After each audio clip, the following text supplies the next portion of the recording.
All right, everyone, from that clickety clack sound, it's time for TV Oblivion, the podcast. I'm your host, Pete Costanis. This is episode 33, season 2. Today's date is March 5th, 2023, and welcome to the show. We got a dandy show coming up. On today's program, here is the lineup. From the 1950s, it would be the TV crime drama Casey, Crime Photographer. From the 1960s is the comedy variety series The Bob Newhart Show, not to be confused with the sitcom in 1972. From the 1970s is the TV animated series The Funky Phantom.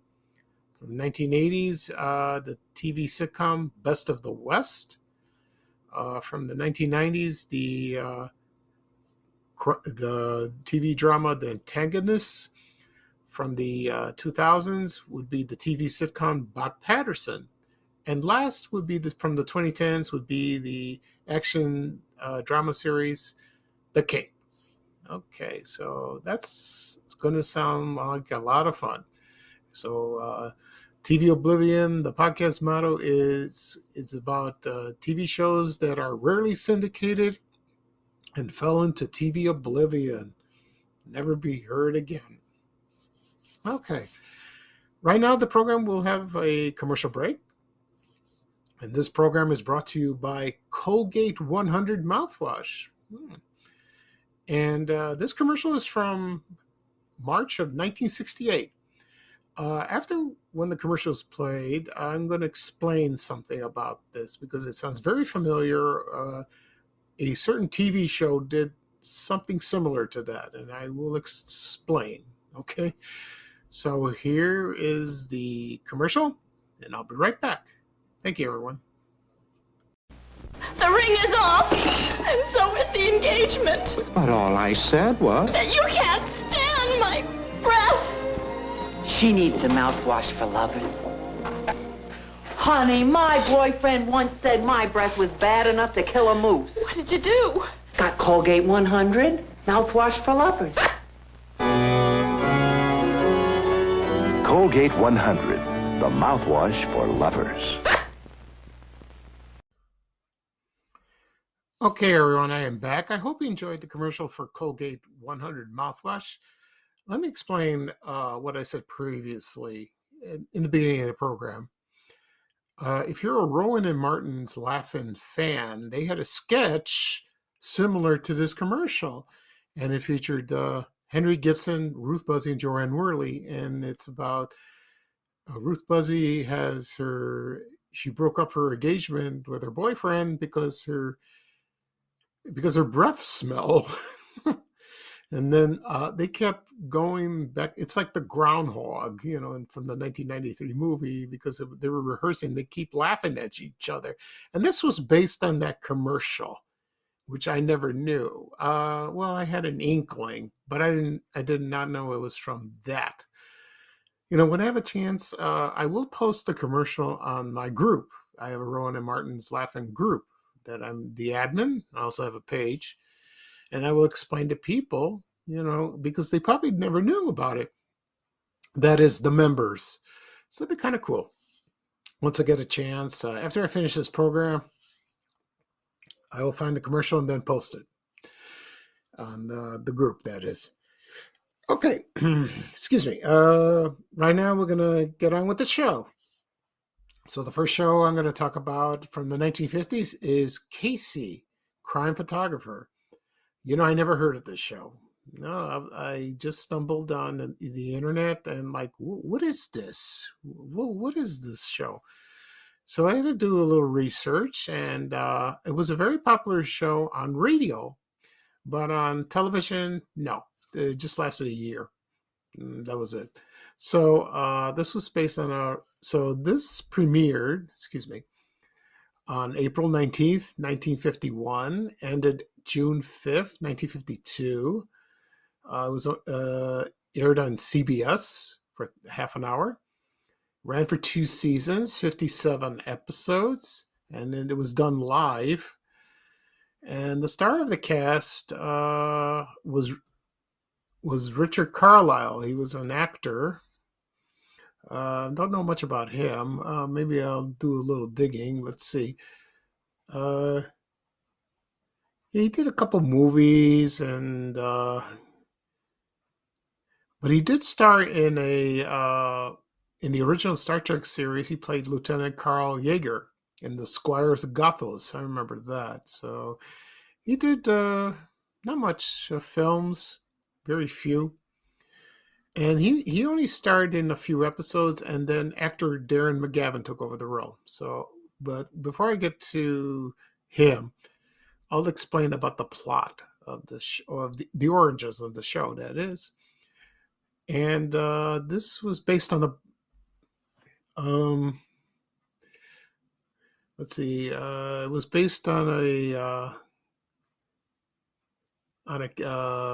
character created by an author. His name was George Harmon Coates, and that was launched in a magazine in 1920. And so George Harmon Coates wrote a novel about him, and it was called The Silent Are the Dead in 1942. And they made two movies about him. First movie was called Women Are in Trouble from 1936, and also Here's Flash Casey from 1938. And then another novel was written and was called Murder for Two in 1943, and three more novels were released. Error of Judgment from 1961, The Man Who Died Too Soon from 1962, and Broken Image from 1964. I never knew about this. I mean, that's amazing. And then on July 7, 1943, CBS, the radio network, launched Casey, Crime Photographer. Originally, it was called Flash Gun Casey because of, I guess, with the camera with the flash bulbs.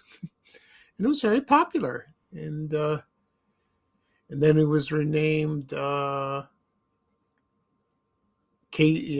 it was Flash Gun Casey, then then to Crime Photographer, and then to Casey Crime Photographer. And then the radio series was canceled on November 16, 1950. And then they brought it back for just a year, from January 13th, 1954 to April 22nd, 1955. And then it was canceled altogether. And let's see what else. And then, of course, then they brought it to television. So the premise of the show was Casey was a reporter for a fictional newspaper, the Morning Express in New York. He usually reports crimes while photographing crime scenes, like they do today. And then he participates with the police and solving the crimes. And also he had a girlfriend, and that was played by actress Jan Miner. And we all know her as Madge from the Palmolive commercials. She's also a reporter. Yeah, she was also a reporter there. But every week on every episode, Casey would go to the Blue Note Cafe, and there would be a bartender named Ethelbert. And he was usually waiting for Casey to arrive, and then Casey would tell him what was going on. What was on his assignments, or what was happening, and that happened every time like that. And so that was the premise of the show. When season 2 arrived, they changed. So when season 2 came, Richard Carlisle left, or I don't know. He was replaced. I'm sorry. And then they replaced him with Darren McGavin. And that was his first TV role on television. I would love to see that, because Darren McGavin is one of my favorite actors. And The role of Ethelbert, the bartender, that changed. Originally was portrayed by actor John Gibson, excuse me, and then it was replaced by Cliff Hall. He played the second season. You may remember him from The Honeymooners. He was like the president of the Rancoon Lodge. Yeah, if you're a big honeymoon fan. And then they also brought in a new character, Jack Lipman. He was Casey's partner. That was portrayed by actor Archie Smith. And the show was canceled on June 5th, 1952. So there's no, unfortunately, there's no theme song. I can't find it online. I searched everywhere. So that's too bad. Or any video of it. No, I searched YouTube. Nothing, nada. But on YouTube, there is radio shows. If you would like to listen on the radio show, please do. There's a few episodes. They have them on CD where they're available, I'm sure, on Amazon if you'd like to purchase, if you're interested. And I listened to a couple of them. They're pretty good. Very, you feel like you're right there. And this was live show. And it was aired live in New York City. Yeah, so, and the series was directed by famous director Sidney Lumet. He did that, which I did not know. Oh, that was great, like that. And then the ratings were okay, not terrific, like that. So that. Like I said before in the beginning, I never knew about this program. I was very fascinated by it. And of course, Darren McGavin went on to play Mike Hammer. I love the show. I never knew about that show until long time ago. I bought the DVD set and it's great. I love the show. They used to air it. It was syndicated, of course. And he did the series on NBC, Riverboat, for a couple of years, and then did some movies. He's most famous for The Night Stalker. I love that show. He's famous for that. And unfortunately, they aired the TV movie. It became one of the highest rated TV movies, that is, of all time. And then they made The Night Strangler, which I like. I have all on DVD. And then of course, they had the TV series. And they only aired 20 episodes. It used to scare me when I was little. I was in grade school. And then they aired them on the CBS late movie. And then they reran it. It became very popular. And it's a cult. It's a cult TV series. It's wonderful. And so it's been released on Blu-ray. I bought it. It looks gorgeous. Very nice. Oh, thank God. They set it in Chicago, so that's good. That's good. Okay. So I guess that's it for Casey, the crime photographer. Okay. So right now I'm going to take a quick break and I'll be right back. Thank you, everyone.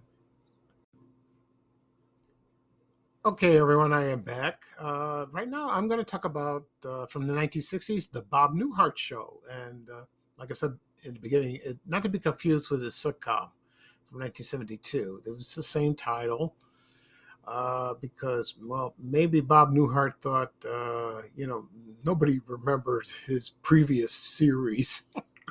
I can understand why. So let's get started. Okay. So it was a comedy variety series. It was not a sitcom. It premiered on October 11, 1961, and it was canceled June 13th, 1962. Aired on ABC, was an hour show, ran for 27 episodes, and it was filmed at the Ziegfeld Theater in New York City. I don't know if it's still there. Well, probably not. Let's see. No, it's gone. That's okay. So that starred Bob Newhart and aired on Wednesday nights, right after Perry Como's Kraft Music Hall. So you had that, and it was sponsored by the Crafts Food Seal Test Dairy Division. Oh, Seal Test Ice Cream. Oh, I missed that ice cream. It was. And there's not much information about this show, rather than it was a variety show, and from what I gathered, it's he performed comedy skits. His famous one is the telephone, when he's speaking to someone on the telephone. He uses his right hand and he's speaking like that. He's done that many times, probably on the Ed Sullivan Show or the Entertainers, I think. I'm not sure. And also on Rowan Martin's Laugh-In. I remember that. And what can I say about Bob Newhart? He is the most, I don't know, he's the funniest, one of the funniest men I know. And he's just great. Awesome. I just love him. His sitcom from 1972 is hilarious. Newhart, that's great. But I like the Bob Newhart show better. Newhart is a little wacky, kind of Green Acres-ish type, like that.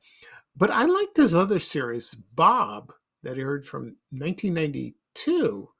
And he was a comic book artist, because I'm a comic book fan. And I liked the show, but I guess it didn't find an audience. And they did cast changes. Someday I'll talk about that show in a future podcast episode. So, according to Bob Newhart, he wanted to leave because he was dissatisfied how things went with the program, and he wrote a contract, and they wouldn't allow him like that, so he had to fulfill it, until all the way at the end, and. So that's terrible. Fuck that. And so what can I say about Bob Newhart? He's still around. And I saw him about maybe a year or two ago. He was on Facebook. He did a video. He's older, but he still got it, and still made me laugh. He really did. Okay, but. Fortunately, I found the introduction of the Bob Newhart show, so I'm going to play it right now. And then when I come back, I'll talk a little bit more about him. Okay? So sit back and enjoy. Thank you, everyone.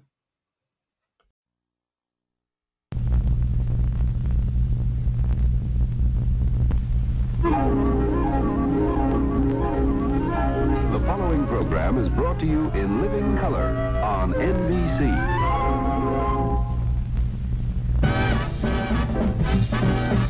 Hollywood, it's the Bob Newhart Show. And now, here's Bob.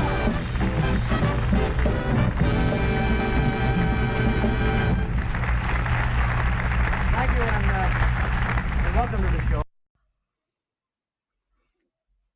Okay, everyone, I am back. I hope you enjoyed the introduction of the Bob Newhart Variety Show, also called the Bob Newhart Show. I'll talk a little bit more about him. He was born September 5th, 1929 in Oak Park, Illinois. First, he wasn't a comedian. He was a accountant. I remember doing that. From what I heard, I don't know if he liked it or not. Maybe. I don't know. Then he became an advertising copywriter. And then he became, let's see. And that's where he got his telephone called skit from that. He used to be on the phone endlessly like that. And let's see. And then he had a comedy album from 1960. It was called The Button Down Mind of Bob Newhart. I've heard this album. It's wonderful, and he won a Grammy for it. So that's great, like that. And you could still find that album anywhere. You could download it or listen on YouTube. I'm sure it's there, like that.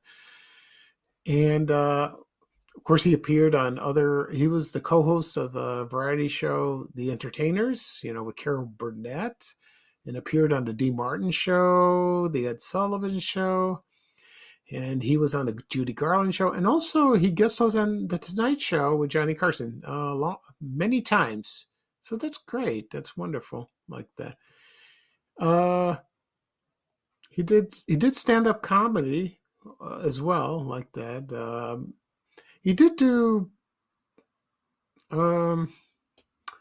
drama like for ER and Desperate Housewives, also in NCIS. Oh, that's great like that. So he didn't appear many movies. One movie he appeared, Hell is for Heroes. That's from 1962. Excuse me. And also in Hot Millions, and also On a Clear Day You Could See Forever, and also in Cold Turkey. He did that, yeah. And Catch 22. So he did. But also he did the Will Ferrell comedy Elf. I liked him in that. He was great. Also, a lot of people forgot about First Family. That started, I believe, with Gilda Radner, and that came out in 1980. So, okay. And what else he was in? He was also in a comedy film In and Out from 1997. Okay. So thank God he's still with us. Hope he's doing well. Okay. Next up, we go to the 1970s, and we're going to talk about the animated TV series, The Funky Phantom. Oh, I loved the show when I was growing up.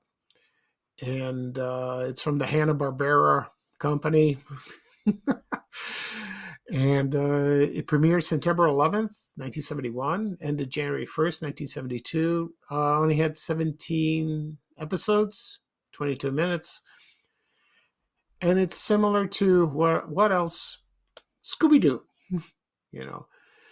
And let's see. So they were driving around the country, and in the Scooby-Doo role was taken by a revolutionary, I can't say the word, Revolutionary War era ghost, like that. And so it got, the plot was they were driving through a storm. They were seeking shelter. And then there was a grandfather clock, and they turned the clock around for the correct time. And then all of a sudden, the ghosts were released. And it was a ghost. His name was Jonathan Wellington Mullimore. And the kids call him Mudsy, for a nickname. And he had a cat named Boo.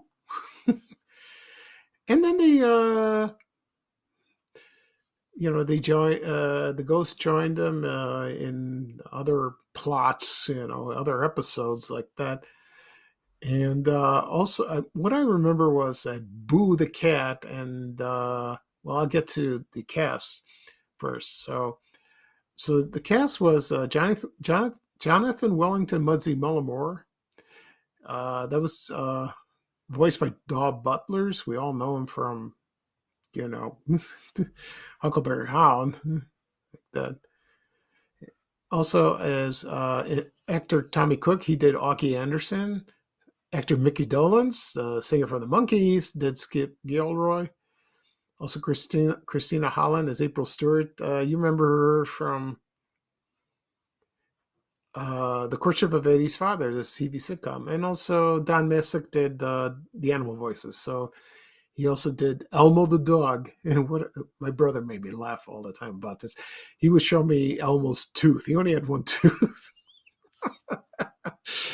And he had Boo the kid. So he did. And Elmo and Boo fought each other all the time. You have a dog and a cat. They fight like that. And it was similar to Scooby-Doo. It really was, like that. Okay, so right now I'm going to play the introduction of the Funky Phantom. When I come back, I'm going to talk about Christina Holland. Yeah, she had an interesting career. Okay, so sit back and enjoy, everyone. Thank you.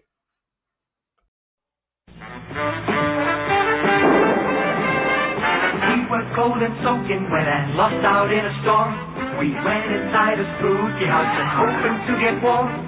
The dusty clock at 6:30. We knew that it was wrong. When we set the hands to 12, the clock began to fall.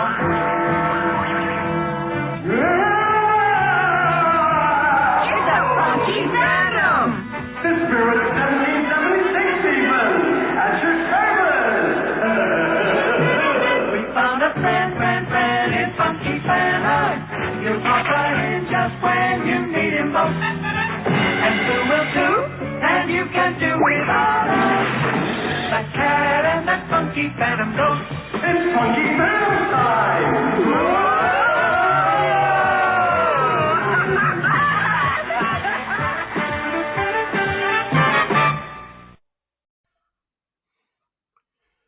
Okay, everyone, I am back. I hope you enjoyed the intro to the Funky Phantom. I'll talk a little bit about Christina Holland. She was born February 25th, 1944. She's still alive. And she was in a lot of television. I'm sure she was in Love American Style. And also she did voice acting. She also did in Butch Cassidy and the Sundance Kids, that is, excuse me. And the other animated series, Wait Till Your Father Gets Home. No, I haven't seen that show in a long time like that. She left acting, and right now she is a psychologist. Yeah, so that's good. I guess she took another career path like that. That's why you don't see her on TV. So she had that voice. Oh, and I also remember her from Night Stalker. There was the episode Demon and Lace, where they were Carl Kolchak, Darren McGavin's character dealt with a succubus. She was in that. So I hope she's doing well. So her character's name in Courtship of Eddie's Father was Tina Rickles. I don't know if she's I don't know if she's related to Don Rickles. No, she was a secretary. Like that. Okay, so yeah, that's kind of nice. All right, next up we talk about the 80s, and we are going to talk about the Best of the West, and that's a television sitcom. And this premiered on September 8th, 1981, ended August 23rd, 1982, 1 year, one season, 22 episodes, premiered on ABC. And I remember the show fondly. I really do. So let's start Joel Higgins. You may know him as in Silver Spoons. And let's see. So the plot was it was set in the Old West, and it featured about Sam Best. Joel Higgins' character. He was a Civil War veteran. He became a marshal.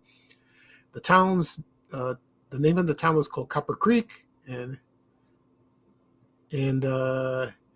he somehow he scared off a gunfighter called the Calico Kid, and that was played by Christopher Lloyd. I remember seeing that. Christopher Lloyd is hilarious. He's funny like that, and he did recur. I think during that time he was on Taxi, like that, and the cast consists of his wife Elvira and his son Daniel, and the casting also includes Leonard Fry as a villain. He was Parker Tillman. Also, the town drunk, and he's also the doctor, was played by Tom Ewell. You remember him from The 7-Year Itch, and also, with Marilyn Monroe, the movie, and also from Beretta, and also Tracy Walter as Tillman's henchman. Leonard Fry's Frog Rothschild Jr. He was kind of clumsy like that. So you had who played his wife Elvira Best was Carlene Watkins. You've seen her in a lot of shows before. And also Mino Pilus as the son, Daniel Best. You remember him from Voyagers. He's also Soil Moon Fry's brother. course, like that. And yeah, it's kind of interesting, like that. Right now, I'm going to play the introduction of The Best of the West. It's a nice theme song. When I come back, I'll talk a little bit more about Leonard Fry, because you don't hear much about him. Well, he passed away a long time ago, but I'm going to talk about a little bit of about his career, and we will see, how that goes. Just bear with me. So here is the theme song for Best of the West. Thank you.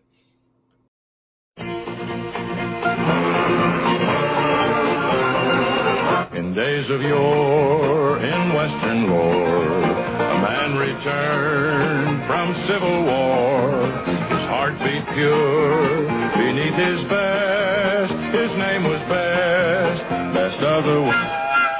But not alone did he come home.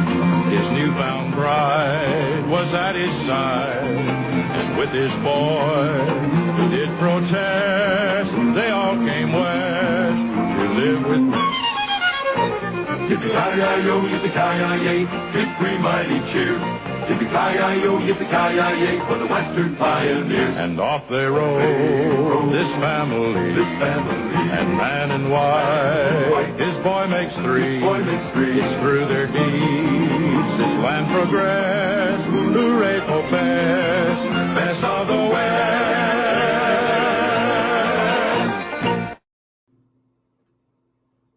Okay, everyone, I am back. I hope you enjoyed the theme song for Best of the West. I'll talk a little bit about actor Leonard Fry.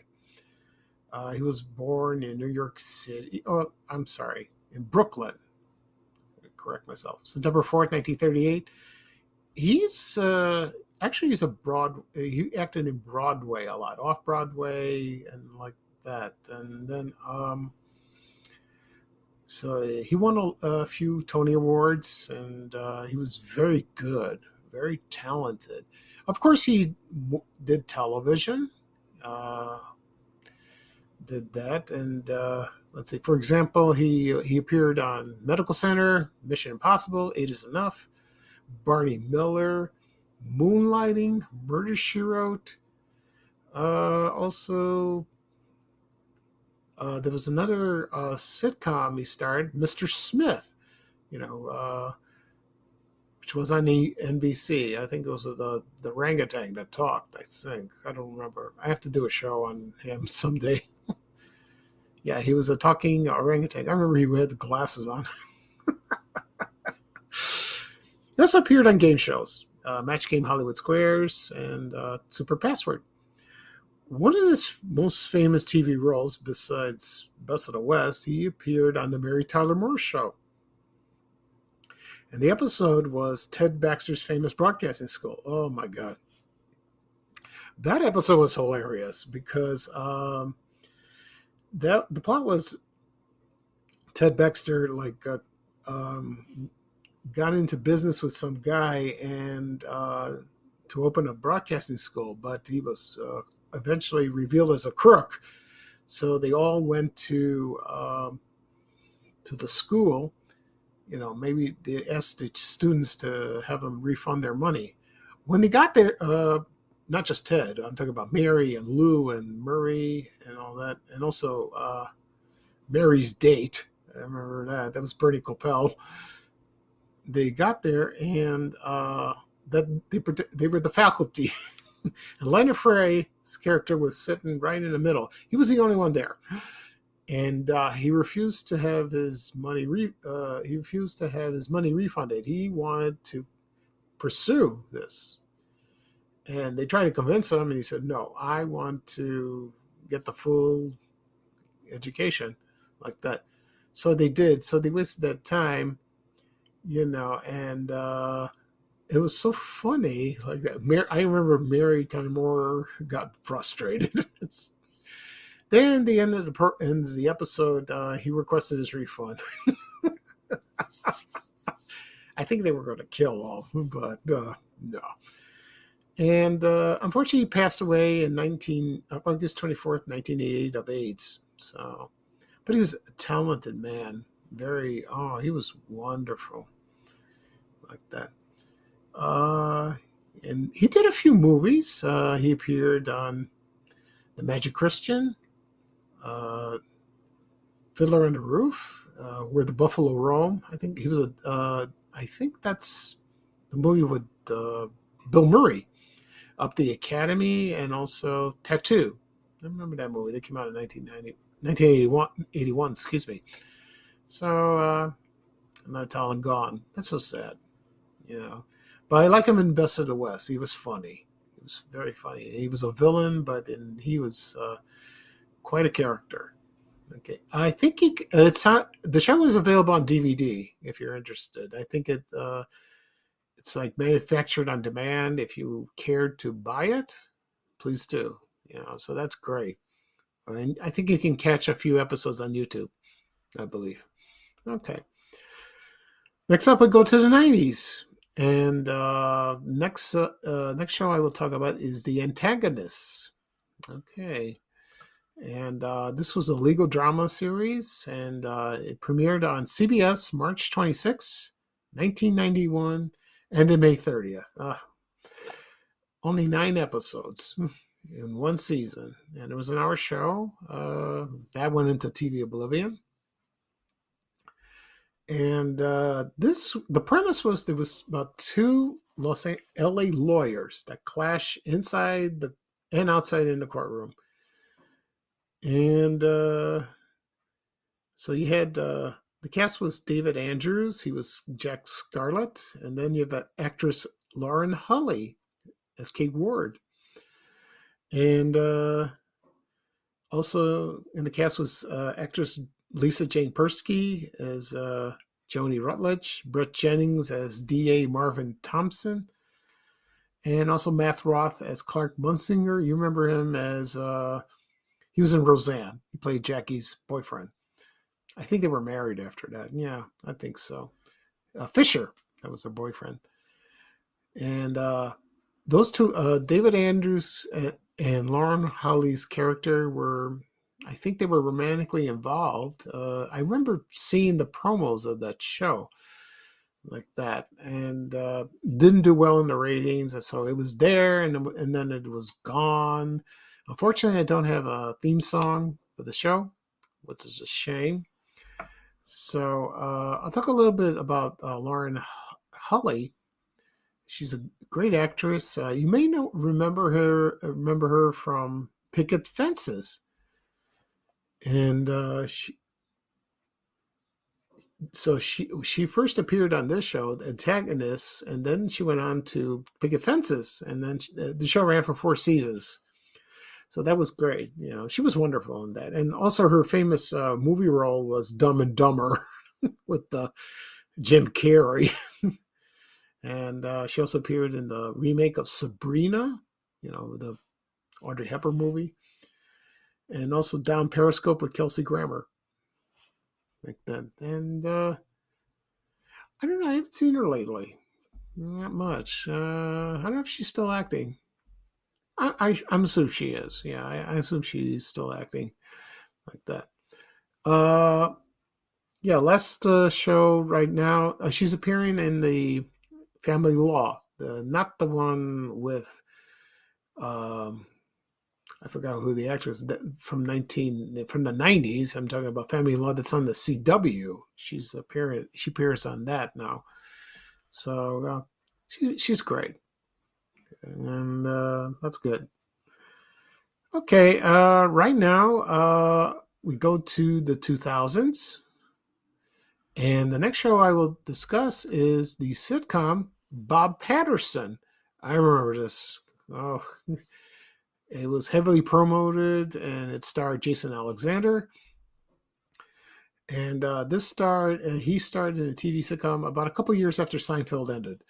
So it premiered on October 2nd, 2000, and ended October 31st, 2000, in the same month. It had 10 episodes, actually a total of 15, but there were 5 unaired. Like I said, it aired on ABC.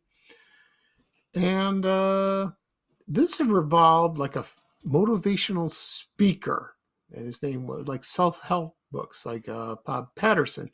like Robbins. What's his name? Richard Robbins or something like that. That you see all the time.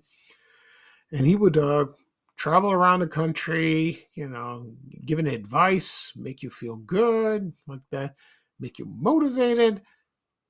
I can understand that. And so Jason Alexander played Bob Patterson, and he was a self-help guru. And sometimes in scenes he, it was funny. I remember the promo, and I watched a couple episodes. I liked it, but didn't find an audience. Also in the cast was comedian Robert Klein, and he played Landau, Bob's manager and friend. And he was a kind of annoying. So his last name was Landau. He's like Kramer. Also in the cast was Jennifer Aspen. She played Janet Patterson. He played Bob's ex-wife, and she came come back to live with him, and they stayed as friends like that. Also, James Goody's, I can't pronounce his name, is Jeffrey Patterson. They played their son, so he was on the cast as well. Also, there was Jay Paulson as Bob's co-worker Les. And also in the cast, believe it or not, was Chandra Wilson as Claudia, and she was she works as a secretary for Bob, and you may know her from Grey's Anatomy. She's still on that show after all this. Since 2005, she's still there. It's amazing. I didn't know that. So yeah, I think I did remember, I remember not remember. I see her now in Grey's Anatomy, but I didn't realize she was on this show. She wasn't famous then. So I'm sure she was funny. So the show is on YouTube if you'd like to catch a couple episodes. But right now I'm going to play not the theme song. No, it's a promo of Bob Patterson. Couldn't find that. And so you would listen to Jason Alexander's character speaking. Okay, so here is the promo for Bob Patterson. Thank you, everyone. America's #3 best-selling self-help guru. He's helped millions with his books, I Know More Than You, and I Still Know More Than You. He's Bob Patterson. Communication is everything. Communication is everything. Without communication, I couldn't communicate the importance of communication. Do you understand? Sí, a mí me encanta estar aquí en los Estados Unidos, Bob. Tu programa es fantástico. Tú eres número 3, Bob. Número 3. Bob Patterson is coming to ABC Tuesdays this fall. Okay, everyone, I am back. I hope you enjoyed the promo, television promo for Bob Patterson. What can I say about Jason Alexander? He's funny. George Costanza, from Seinfeld. When Seinfeld came out, I wasn't really crazy about the show, but sort of it's kind of grown on me a little bit.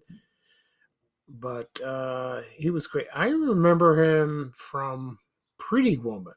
He played a real jerk on that movie with Julia Roberts and Richard Gere. It's a great movie, like that. And he's still a funny guy. He really is. And so he's still acting, still performing. So that's great. Like that. And it's too bad this show didn't succeed. Maybe one of the reasons was it aired after 9/11. And or maybe it was not the right type of show for him. Maybe the audience still accepts him as George Costanza from Seinfeld. So that's, who knows? Like that. All right, last show we're going to talk about now is from the 2010s, The Cape.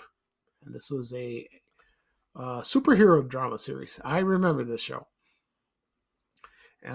Briefly. So, let's see. So it premiered on NBC January 9th, 2011. And ended March 11, 2011. It aired for 10 episodes, and it was like a superhero drama. And then it aired a 2-hour pilot episode. And then the ratings were okay. But they always cancel only one season, and they did when it canceled. The last episode was not shown on NBC. They showed it online on NBC's website. So that's oh well. So that's too bad. So the plot of this series was there was a detective. His name was Vince Faraday, and that's portrayed by actor David Lyons, and he decides to leave the police force after he witnesses the murder of the new police chief by a mysterious villain known as Chess. And he accepts an offer to work for the ARK. It was a private security firm, and this is the town was set in Palm City, California. It was fictional, didn't exist. And so he fought bad guys and all that. And there was a villain. His name was Fleming. That's the guy who portrayed. He's the one who was Chess. Yeah, like that. Also, he was framed for murder, and also that too.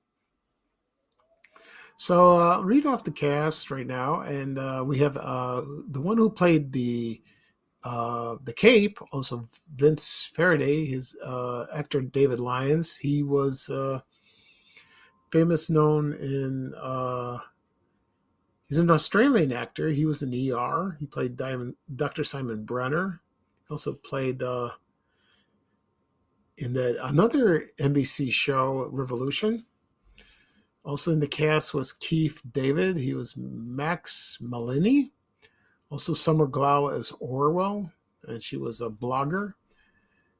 And but Keith David's character, Max Malini, he was the ringleader of a gang of circus performers turned bank robbers. So he was another villain. And the actor who played Peter Fleming / Chess was James Frayne. That was the actor. That, and he was from England. That is. Also, there was Jennifer Frenan. She played Vince's wife. She thought he was dead, but he wasn't. And also Ryan Wynott. He played Trip Faraday. He played his son. And I don't know if he knew that his father was the Cape. I'm not sure. Also, there was Dorian Missick. He played corrupt police detective. He was employed by Fleming. He did that. Also in the Martin Kleba as Rollo. He was a dwarf, and he was a strongman for the circus, like that. I saw the show maybe once or twice. It was pretty good. And, I wish it succeeded, but it didn't. So I guess ratings were bad, like that. And so that's a shame. Right now, I'm going to play the introduction of the Cape. And you know what? When I remember, it was a cool introduction. It's real Batman-esque, Batman type intro, like that. And I thought it was nice, but I thought they had something going on, but they didn't. So that's a shame. So right now, so here is the introduction of the Cape from NBC. Thank you, everyone.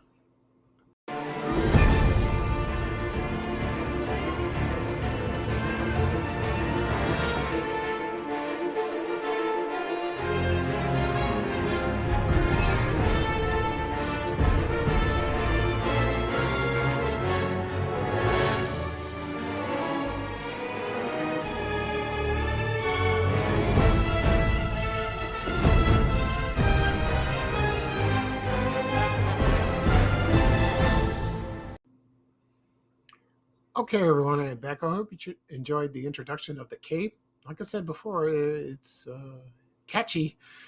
It really is. So it's a shame the show went to TV oblivion. About David Lyons, like I said before, he's an Australian actor.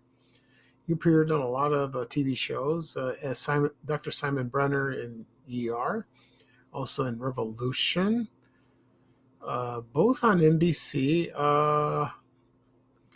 So a lot of people from Australia do remember him. They remember him from the soap opera Neighbours, if you're in Australia, that is, like that. He also appeared in the movie Eat, Pray, Love, that starred Julia Roberts in 2010. Yeah, I never seen the movie. A lot of people thought it was silly. I don't know. I'll give it a chance someday. Who knows? Like that. Okay, so I guess that's it for today. So right now I'll do a quick recap of what I talked about on episode 33. So here's the lineup. From the 1950s, it's the TV crime drama KC, Crime Photographer. From the 1960s, the comedy variety series The Bob Newhart Show.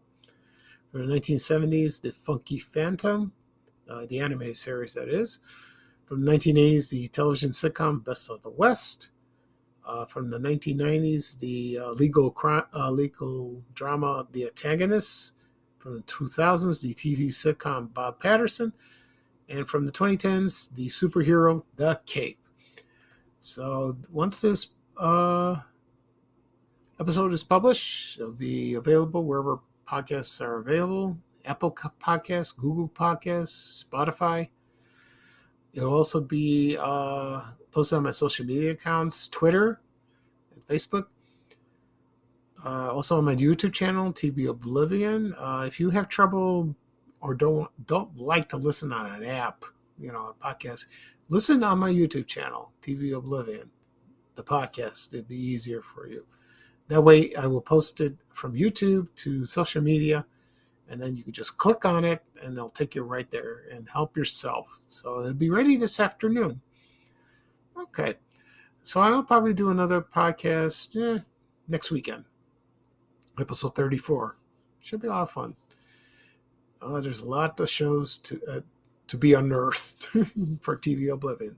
So this is Pete Costanis, your host for TV Oblivion, the podcast. Everyone have a great day. And here is the Pick and Pluck song to end the show. So take care, everyone, and so long.